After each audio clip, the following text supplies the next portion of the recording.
Continuando con nuestro programa, presentará a continuación el Dr. Luis Jaime Gómez, quien es médico internista, angiólogo vascular periférico y director médico-científico de Dinámica IPS, y gracias a quien ha sido posible realizar este simposio. El Dr. Gómez nos hablará sobre los nuevos factores de riesgo cardiovascular.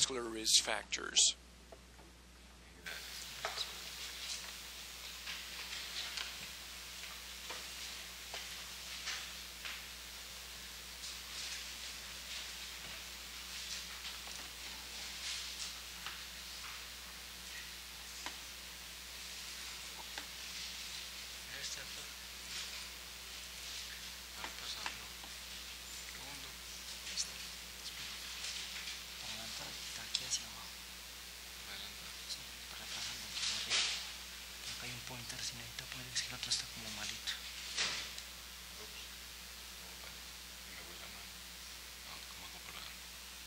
Hacia arriba.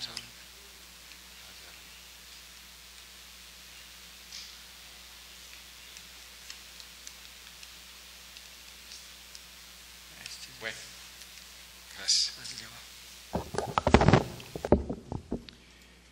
Quizás uno de los temas más investigados y analizados desde el punto de vista de estudios epidemiológicos y que incluso ha desarrollado este tipo de práctica en la medicina, junto con la investigación en VIH-Sida, han sido los factores de riesgo desde el punto de vista cardiovascular para desencadenar enfermedad coronaria, accidente cerebrovascular o lesión de órgano blanco, llámese retinopatía o falla renal. Yo quise titular esta conferencia como si, un poco diferente porque no cabía en el programa convencional, pero era ver si podríamos enfocarnos en nuevos marcadores de riesgo para prevenir la enfermedad cardiovascular, fuera de los tradicionales. Perdón. Es claro que a pesar de los avances en el entendimiento de la fisiopatología de la enfermedad cardiovascular y el entusiasmo que ha generado el avance en la implementación de tecnologías en estas áreas como la genética, la proteómica y últimamente el uso de imágenes para determinar impacto a nivel arterial en pacientes que tengan enfermedad prematura, esa predicción de los futuros eventos aún, y hay que ser francos, depende de los factores de riesgo tradicionales. Desafortunadamente debió haber puesto esta filmina de último, pero van a ver que no.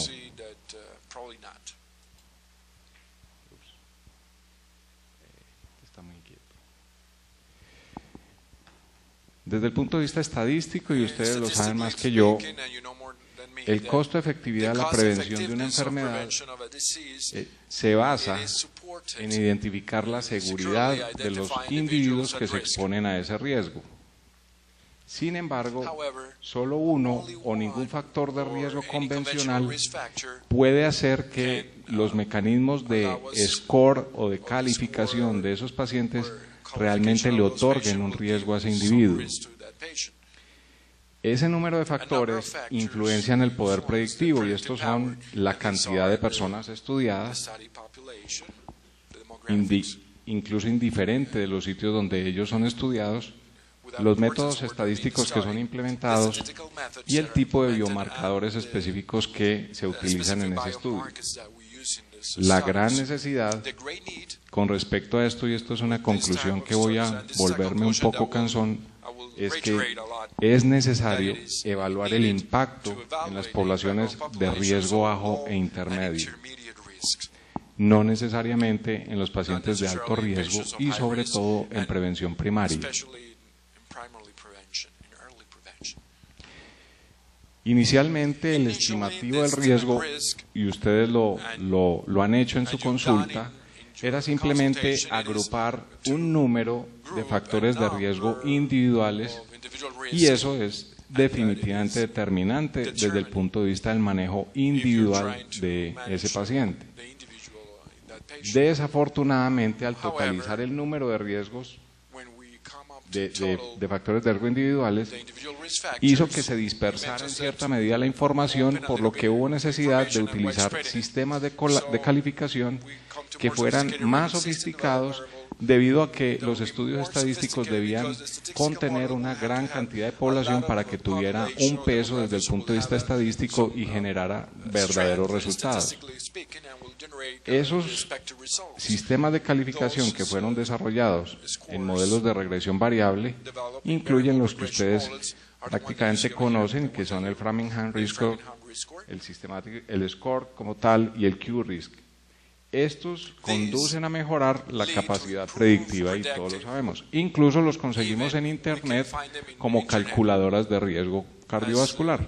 Se acceden ahí y al introducir unos datos en los que algunos incluirán, por ejemplo, el valor del colesterol LDL, la edad, si el sexo, la presión arterial sistólica. A 10 años se determinará si ese paciente tiene pues un factor de riesgo cardiovascular importante, grande, intermedio o bajo. Bien, todos sabemos que la intención pues de identificar esos pacientes es dirigir una terapia farmacológica preventiva a los individuos que sobre todo califican con mayor riesgo relativo de padecer la enfermedad cardiovascular, dependiendo del score que al paciente accede al sumar esos datos. Mientras la estrategia sea costo efectiva, muchos individuos desafortunadamente en el momento de la evaluación, cuando llegan con valores que son relativamente variables, hacen que entren en un riesgo bajo, digámoslo así, y con base en esos algoritmos de detección del riesgo disponible, al entrar en el riesgo bajo, sencillamente saldrán de la posibilidad de seguir en el manejo preventivo y eso va a impactar en el riesgo. Es así entonces que el advenimiento de nuevos, digámosle, novel biomarcadores y el advenimiento de las mejorías en las técnicas de imagen, sobre todo en tomografía coronaria, en resonancia coronaria y en el ultrasonido, incluso para evaluar el engrosamiento de la capa de la íntima media, se espera que junto con esos biomarcadores la predicción del riesgo se optimice para instituir tempranamente modalidades de tratamiento que puedan impactar en el manejo o que prevengan pues nuevos eventos. ¿Cómo no mencionar a Framingham? Prácticamente partió en dos la historia, no solamente de la epidemiología, sino de la evaluación a través del tiempo del comportamiento de las enfermedades, incluido el cáncer, en una población muy especial cercana a Boston. Cumple 63 años y miren que a través del tiempo se fueron introduciendo y demostrando asociaciones de factores de riesgo conocidos por todos ustedes, que generalmente son los que están vigentes cuando nosotros evaluamos un paciente con riesgo cardiovascular. Aquí de pronto debería caber, y faltaría uno, y son los pacientes con VIH que están recibiendo terapia antirretroviral. Pero en general pueden ver, miren, este tiene la misma edad mía cuando se introduce el término de riesgo factor de riesgo. Miren la asociación, por ejemplo, de diabetes desde 1974, la asociación inversa de los bajos niveles de colesterol protector, digámoslo así, con la mortalidad, la asociación de la presión arterial sistólica de 1988. La idea es que seguimos entonces en una carrera, en un transcurrir en el que muy posiblemente, si hubiera una filmina más actualizada, ya empezarían a aparecer los biomarcadores que yo les voy a mostrar. Todos lo sabemos, bajo una susceptibilidad genética y asociado en una mezcla espectacular de factores ambientales y un estilo de vida. Generalmente esos marcadores genéticos y los antecedentes familiares van a inducir a que haya una enfermedad clínica y hace parte de una base de una pirámide que en el trasegar de la vida del paciente, sencillamente con la exposición a estos factores de riesgo, el paciente va a desarrollar enfermedad coronaria. Es muy interesante. La gente se muere exactamente de lo mismo, digamos desde hace 100 años, o sea, hace 100 años se mueren lo mismo que nosotros. A pesar de los avances en todas esas tecnologías que yo les digo, desafortunadamente la hipertensión, la diabetes, sigue matando la misma cantidad de gente que puede matar hace 100 años. Bastante interesante. Y por eso incluso se ha tratado de comparar con el cáncer, en el sentido de que así como hay neoplasia, puede haber una neoplasia cardiovascular que pueda en ocasiones ser mal intervenida. Bueno, tanta, digamos, maravilla en cuanto a la forma de calificar el riesgo de Framingham. Se han visto por los avances desde el punto de vista de la tecnología estadística o de los avances en conocimiento estadístico que el score de riesgo de Framingham tiene limitaciones, y esas limitaciones se dividen básicamente en 5. Primero, que hay una muy modesta discriminación para sujetos en riesgos de futuros eventos al introducir el término de la C estadística, que generalmente tiene un promedio de .78. Cuando se hace este modelo estadístico, la mayoría de los pacientes ingresan a un riesgo que es mediano o bajo y generalmente son subestimados desde el punto de vista del abordaje terapéutico. Lo segundo es que la edad generalmente es el factor más predominante en la evaluación del riesgo de Framingham, del score, marginando otros factores de riesgo que son modificables.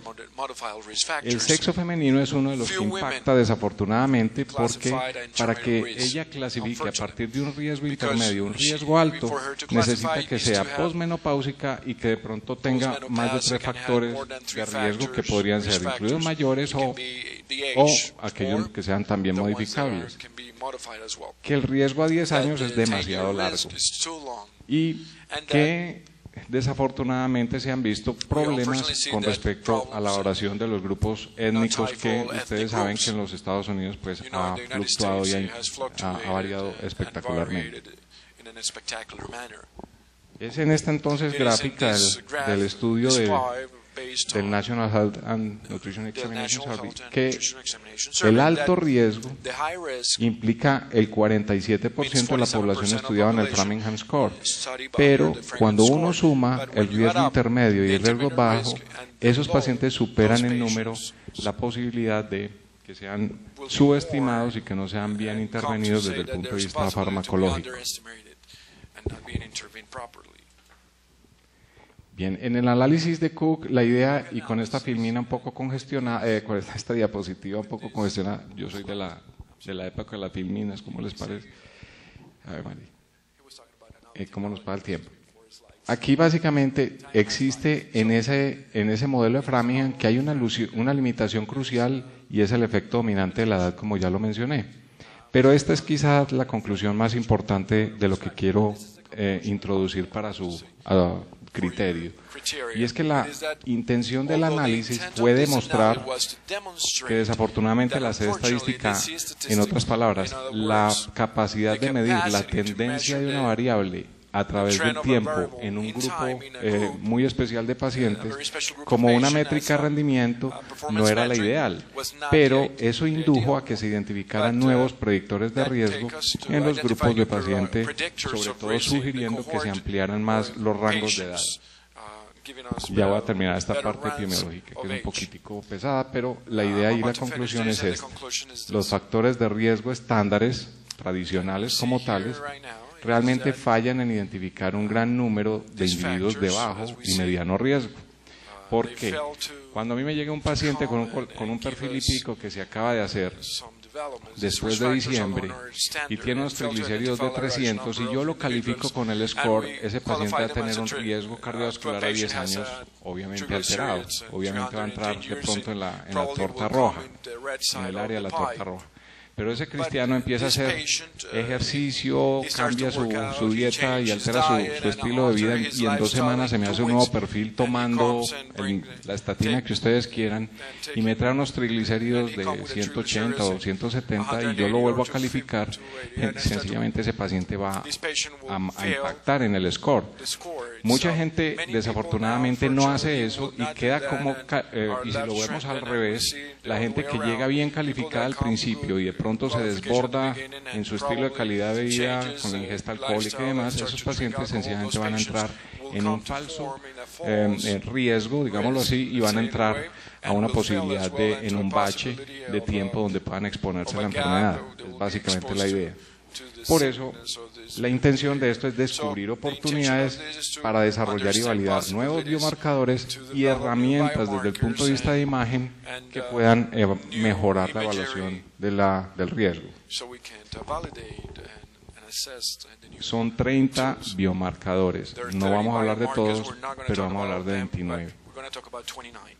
Miren esta grafiquita en la placa típica, el core y la capa lipídica a punto de reventar en su inestabilidad, pero si ustedes pueden ver marcadores relacionados con los lípidos, marcadores relacionados con la función vascular, marcadores inflamatorios tradicionales que ustedes conocen, marcadores del estrés oxidativo y los antioxidantes, marcadores de necrosis, marcadores que propenden a la angiogénesis, marcadores de la coagulación y marcadores metabólicos.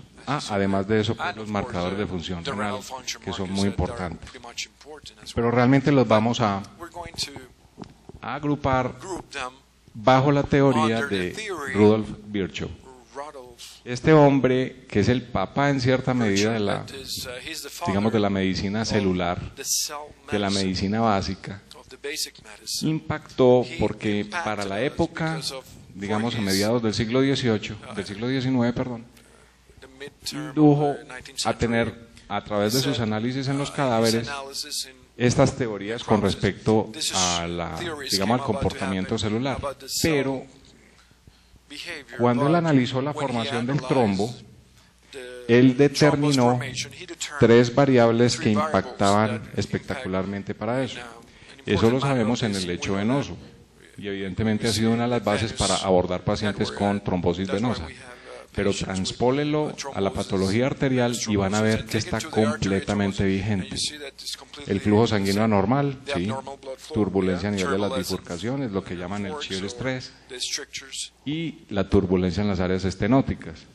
Las anomalías de la pared vascular, claro, cabe perfectamente la disfunción endotelial y los cambios estructurales de pared por rigidez.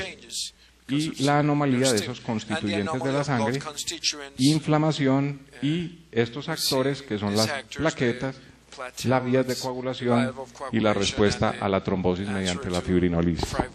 Eso está vigente. Empecemos hablando con la inflamación. La inflamación es el actor principal de la arteriosclerosis. La arteriosclerosis, y todos lo sabemos, es sencillamente la artritis reumatoidea o la colitis ulcerativa de la pared arterial. Se despierta la bomba atómica inmunológica. Todos los actores que intervienen desde el punto de vista inflamatorio intervienen ahí. Lo mismo, exactamente lo mismo lo ve uno en el comportamiento de la úlcera varicosa, donde intervienen todos los actores que están en la explosión de la bomba atómica inmunológica y que desafortunadamente producen una lesión tisular. Así que la inflamación es un papel clave en el desarrollo.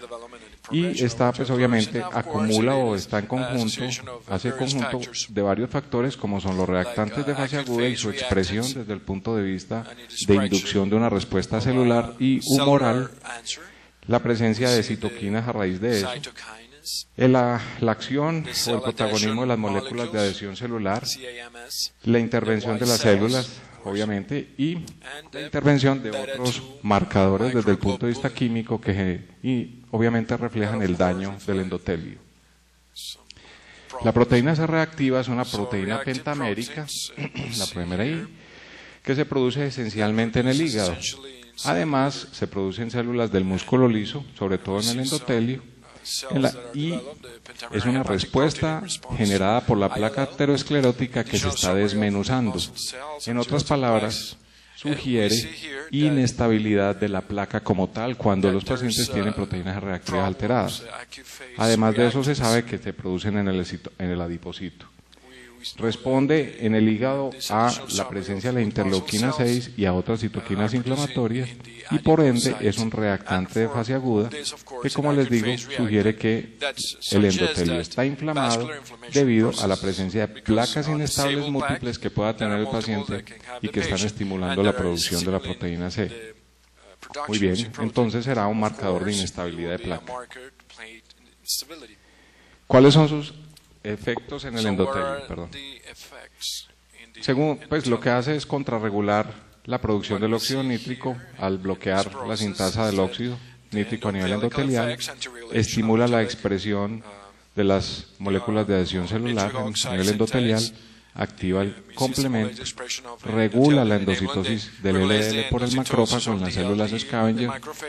Básicamente son esas células que comen colesterol LDL circulante y desafortunadamente, como las señoras que hacen mal el oficio en la casa, barren y meten el polvo o la basura debajo del tapete. Eso es lo que hace el macrófago scavenger al meterse por los podocitos de las células endoteliales y como una buceta llena de colesterol LDL la acumula inmediatamente por debajo del endotelio.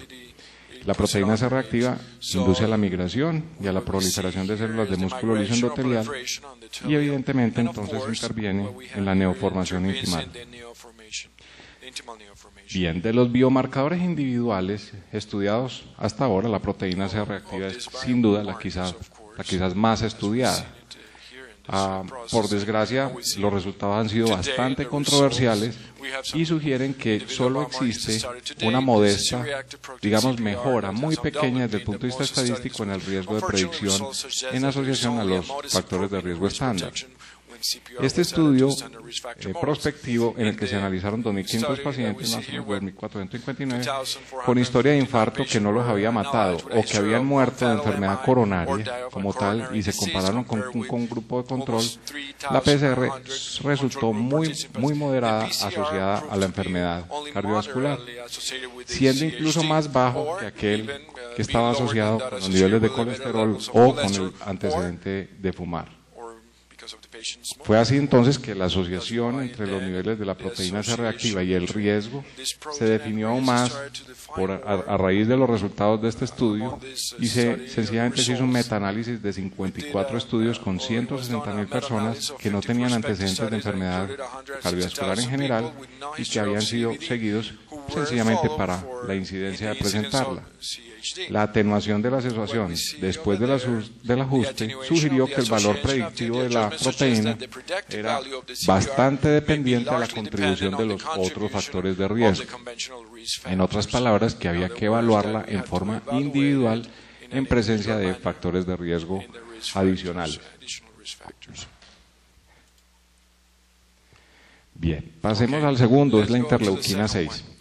Esta es una citoquina inflamatoria, también se estimula por la producción de la proteína C reactiva en el hepatocito y en las células, sobre todo el linfocito. Desafortunadamente tiene muy pobre uso potencial clínico y la traigo aquí porque por contexto pedagógico ustedes la deben conocer ya que la van a encontrar en la literatura. Idealmente era un biomarcador ideal, era independiente y está asociado a la combinación con otros factores de riesgo, pero desafortunadamente sus técnicas de medición son muy complejas. Las moléculas de adhesión son otro componente del proceso inflamatorio, las vamos a mencionar solamente.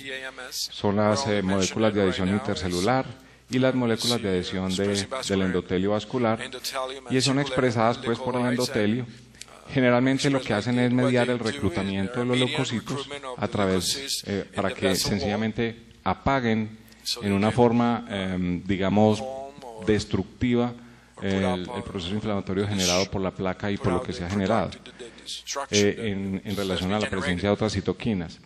También son difíciles de medir, excepto cuando se solubilizan a través del suero y sencillamente cuando sucede una lisis proteica que es detectada.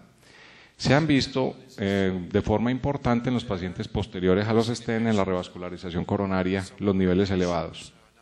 El otro componente inflamatorio que les traigo es la beta-2 microglobulina, que es un componente de los complejos de histocompatibilidad de tipo 1 y está básicamente colocado como una placa que identifica la célula en forma muy individual en la superficie prácticamente de todas las células nucleadas. Y obviamente regula la autoinmunidad desde el punto de vista de antirrechazo. Esta circula libre como un resultado de la descamación de las células cuando están lesionadas. Así que es muy interesante capturarla cuando los pacientes tienen, teóricamente, la posibilidad de tener disfunción endotelial donde el endotelio sencillamente reacciona descamándose. Tienen un rol en la inmunidad y en la inflamación por alteración en la estructura vascular y participan en la formación claramente demostrada del amiloide en la pared del vaso. Bueno, el último factor inflamatorio es la trombomodulina soluble. La trombomodulina interviene en la activación de la trombina a través de la regulación de la proteína C de la circulación, pues de la coagulación, y básicamente es una proteína que es soluble, que se expresa en la superficie del endotelio y desafortunadamente exige una técnica de depuración muy importante en laboratorios especializados debido a que en el proceso de depuración se necesitan múltiples pasos por cromatografía e intercambio iónico. Y por eso, desafortunadamente, cuando ustedes oyen hablar de los factores inflamatorios para evaluar riesgo cardiovascular, solamente disponemos, si mucho, de la beta-2 microglobulina y de, obviamente, la proteína C reactiva. Recuerden la teoría de Virchow, el segundo tema que era la respuesta vascular. Uno puede medir marcadores circulantes de disfunción endotelial y dentro de ellos está el factor de von Willebrand producido por los cuerpos de Whipple en las células endoteliales. La idea básicamente es que el factor de von Willebrand es fácil de cuantificar y él está regulado esencialmente por 4 actores que son el flujo sanguíneo, la cantidad de plaquetas, la presencia de trombina ya activada y la presencia de esas citoquinas que inducen a su producción. Claramente hay estudios como los que aparecen en estas referencias donde está relacionado con progresión y severidad. Un tema bastante interesante y es capturar las células endoteliales descamadas. Al haber una lesión endotelial, las células sencillamente quedan flotando y son capaces de capturarse en la circulación cuando el endotelio se lesiona irreversiblemente, sugiriendo pues que hay una denudación. Ustedes saben que la denudación de esas células va a exponer el colágeno que está inmediatamente en la capa media de la placa a que haya evidentemente adhesión y agregación plaquetaria y que haya factores procoagulantes. Además de eso, sugiere que hay evidentemente una disfunción endotelial por reducción del óxido nítrico, activa las plaquetas y es bastante interesante porque la presencia de estas células endoteliales circulantes se pueden evaluar en los sitios donde se puedan evaluar como tal, como un marcador temprano de lesión independiente cuando el paciente aborda un infarto con ST elevado. Bien, ¿cómo no hablar de los péptidos natriuréticos? Quizás, y los puse en un poquitico más de la mitad de la conferencia para no desanimarlos, son los péptidos natriuréticos, que son esas hormonas proteicas que se liberan en relación al estrés que sugiere el estiramiento de la pared tanto de la aurícula como del ventrículo, debido pues a la sobrecarga de volumen y a la hipertensión intracavitaria. El péptido natriurético, como su nombre lo dice, pues sencillamente tiene propiedades diuréticas y vasodilatadoras y su efecto es básicamente similar al del, digamos, a los nitratos, y es sencillamente estimular el GMP cíclico intracelular. Los péptidos inhiben la respuesta simpática exagerada que tienen los pacientes en insuficiencia cardíaca y son capaces de bloquear la secreción de la renina-angiotensina y aldosterona. La importancia de esto es que nosotros ya medimos, sobre todo pues los péptidos precursores al péptido natriurético, sobre todo en su fracción N-terminal, ¿Y por qué? Porque sencillamente circula con un valor 4 veces mayor que su producto, que el péptido natriurético. Y la importancia es que tiene una vida media mucho más larga que el péptido como tal, el péptido natriurético final. La importancia es que los estudios a favor del péptido natriurético sugieren que hay un mayor valor predictivo que incluso que la misma PCR como un biomarcador solo. Entonces se están posicionando como el primero en la carrera, en la competencia.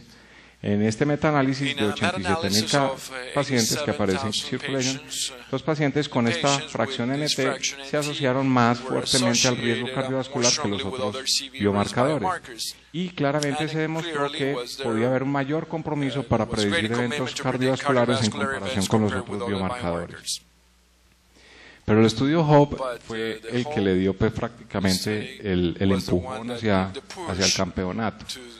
Este básicamente evaluó 3.199 pacientes investigando el beneficio adicional de adicionar, como van a ver, marcadores distintos a los factores de riesgo tradicionales en la predicción de muerte. Y esos que se analizaron fueron los reactantes de fase aguda, los mediadores de la activación endotelial y los péptidos natriuréticos en conjunto con la microalbuminuria. Y en el estudio, que la hipótesis era que era el abordaje de la intervención de esos múltiples biomarcadores, indujo que sustancialmente la predicción del riesgo, el único biomarcador que agregaba valor era el N terminal del ProNT. Bien. Tercer paso de la teoría de Virchow, la respuesta desde el punto de vista mecánico de la pared. Entonces nosotros somos capaces de evaluar en el laboratorio vascular la rigidez arterial haciendo una prueba digamos, una prueba hiperémica a la isquemia. En los pacientes nosotros colocamos un brazalete, un tensiómetro convencional y en la arteria braquial colocando el transductor hacemos primero una secuenciación de la arteria braquial y hacemos una medida convencional después de tomar más o menos unas 10 imágenes.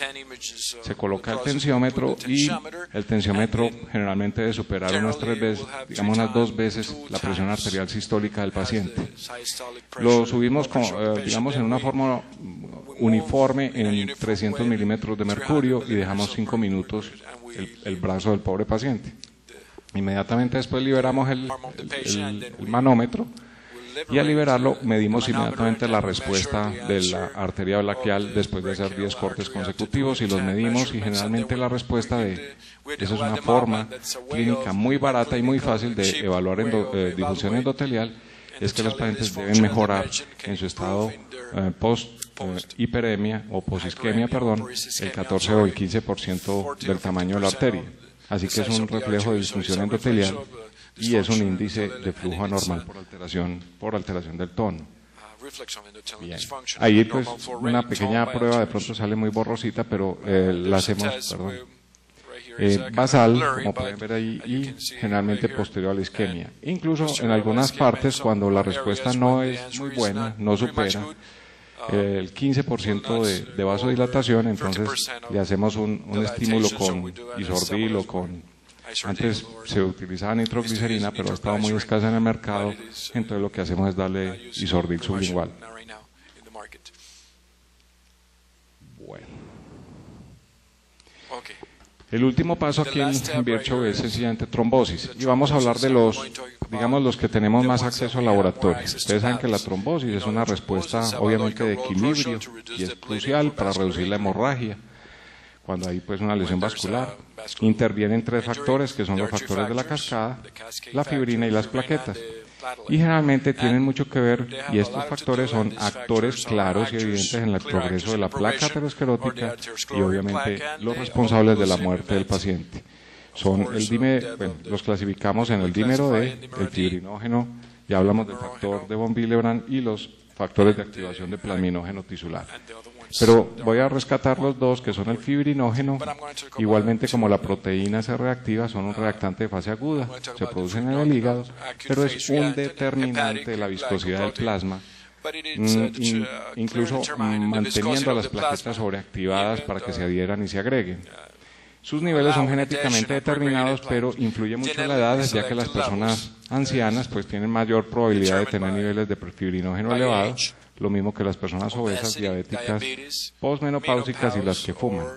Y sigue siendo un predictor independiente de la mortalidad, sobre todo en enfermedad arterial periférica. El dímero D es un producto de degradación del fibrinógeno y generalmente es a partir del trombo pues, o del coágulo de la plasmina, de la destrucción de la plasmina al interior del trombo. Está asociado pues con claro riesgo de infarto y esa asociación generalmente se representa al primer año de seguimiento. El dímero tiene una importancia crucial, sobre todo yo quiero dejar ese mensaje en la evaluación de los pacientes que tienen eventos postrombóticos, sobre todo el lecho venoso. E incluso mucha gente prefiere evaluar con el ecotriplex la permeabilidad del trombo y la estabilidad, digamos así, de la trombosis en el seguimiento de estos pacientes, pero el dímero es un examen muy barato que nos sirve para valorar la actividad trombogénica en esos pacientes. Si uno traduce eso en el lecho arterial, evidentemente tendrá a un paciente que tiene un riesgo mayor de hacer trombosis. Bueno, el factor tisular, es una proteína que influye en el receptor de superficie celular del factor 7 activado. Este generalmente es el que inicia la trombogénesis en la ruta, digamos, extrínseca de la cadena de la coagulación y está regulado por citoquinas del tipo de factor necrótico tumoral e interleuquina 6. Yo los traigo a colación sencillamente como un conocimiento de los novel biomarcadores que se están utilizando y que evidentemente están influyendo en el riesgo cardiovascular. Dentro de los marcadores lipoproteicos destaco aquí la lipoproteína A, que es igualita al LDL porque dispone en su pared celular, en su componente molecular, receptores ApoB100. La lipoproteína es proaterogénica, pero dentro de todas estas actividades lo interesante es que es resistente a las estatinas. Y obviamente el abordaje desde el punto de vista terapéutico es darle a esos pacientes niacina, ácido nicotínico o incluso estrógenos cuando la paciente obviamente es de sexo femenino. ¿Cómo no hablar de la homocisteína? Rápidamente, pues es un aminoácido intermedio tóxico que aparece a partir del metabolismo de la metionina y generalmente sucede por una deficiencia adquirida o genética de la cistatión beta sintasa. Entonces, generalmente cuando el paciente tiene un fenotipo dominante, los pacientes no sobreviven a la adolescencia. La homocisteína produce una lesión endotelial por un incremento del estrés oxidativo y generalmente la homocisteína se ve sobre todo en los extremos de edad cuando la absorción del ácido fólico no es suficiente. Por eso la idea básicamente es y era una teoría, pues, incrementar los niveles de ácido fólico en la alimentación de la población en general, sobre todo por el consumo de cereales, cultura que ustedes pueden ver viene desde hace muchos años, sobre todo en los Estados Unidos, pero en el hemisferio norte.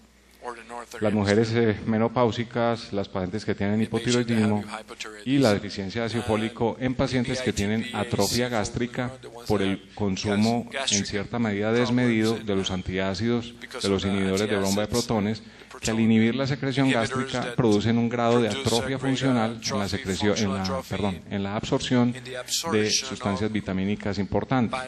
Así que es bastante interesante el hecho de considerar a los pacientes ancianos que toman o que son habituales consumidores de inhibidores de bomba de protones, la posibilidad de identificar en ellos que en la endoscopia no vaya a haber atrofia gástrica que inhiba la absorción del ácido fólico.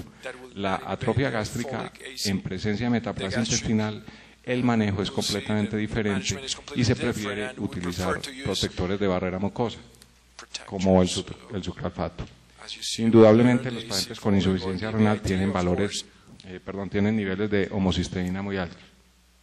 Bueno, dentro de otros factores, estoy terminando, quiero destacar la adiponectina, tema pues muy muy solicitado, sobre todo por las nutricionistas y por la presencia de la obesidad en nuestra población, ya que es una adipocitoquina pues, que generalmente está muy bajita y se ve pues, evidentemente en pacientes obesos y en pacientes diabéticos.